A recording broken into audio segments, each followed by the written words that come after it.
Hello, Anima electrical. হ্যাঁ বলছি, আপনি কে বলছেন? হ্যাঁ, আমি বাপি বলছি। হ্যাঁ বলুন। বলি, মাস কতক আগে আমি একটা ফ্রিজ কিনেছিলাম, তো ওই ফ্রিজটা আমি ফেরত দিয়ে দিব ভাবছি।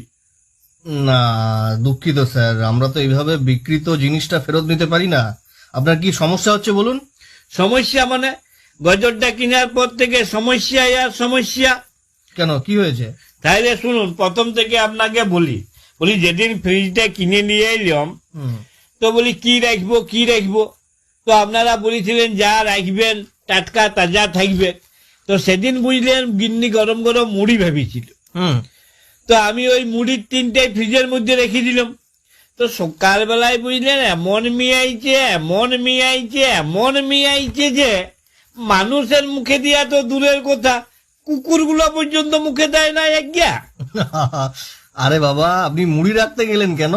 অন্য কিছু খাবার জিনিস রাখতে পারলেন না? রেখেছিলাম, বিস্কুটের ডিব্বাটাও রেখেছিলাম। ইস, বিস্কুট গুলো আবার রাখতে গেলেন কেন? ওটা তো নিশ্চয় নরম হয়ে যাবে।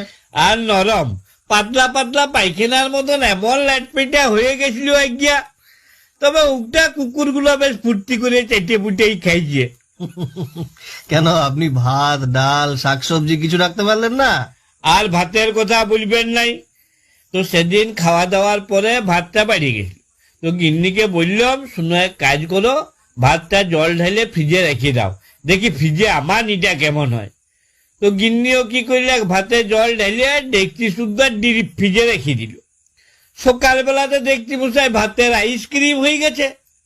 মেয়া মরদে চুষে খেলাম। যাক, নতুন কিছু তো খেলেন। আর খাবার কথা বলেন না, এই ফ্রিজের জন্য পাড়ার লোকের হাতে কেলানি পর্যন্ত খেলাম। কেন, ফ্রিজের সাথে আবার কেলানির কি সম্পর্ক? আর বলেন না মশাই, সেদিন বুঝলেন পাশের ঘরে সকাল থেকে 2 ভাইয়ে দমে চেঁচামেচি করছে। তো আমি অনেকক্ষণ ধরে শুনিয়া থাকতে লাগলাম। দিয়ে ওদিকে যে পরে বললাম, শোন, তোরা এত মুখে মুখে না চেঁচাইয়ে ফাটাফাটি গুতাগুতি লাঠালাঠি যা পারবি কর। যত বরফ লাগবে আমি দিব, তোরা ঘষবি। আমি নতুন ফ্রিজ কিনেছি, বরফের অভাব হবে না। তো তাহা মশাই নিজেদের গন্ডগোল তো থেমে গেলে, যে 2 ভাইয়ে মিলে আমাকে একদম কাটলা পাড়া করে দিলে। আরে, এসব জুট ঝামেলার মধ্যে আপনার থাকার কি দরকার ছিল? নতুন ফ্রিজ কিনেছি, যদি কিছু লোকের উপকারে লাগে তো লাগুক।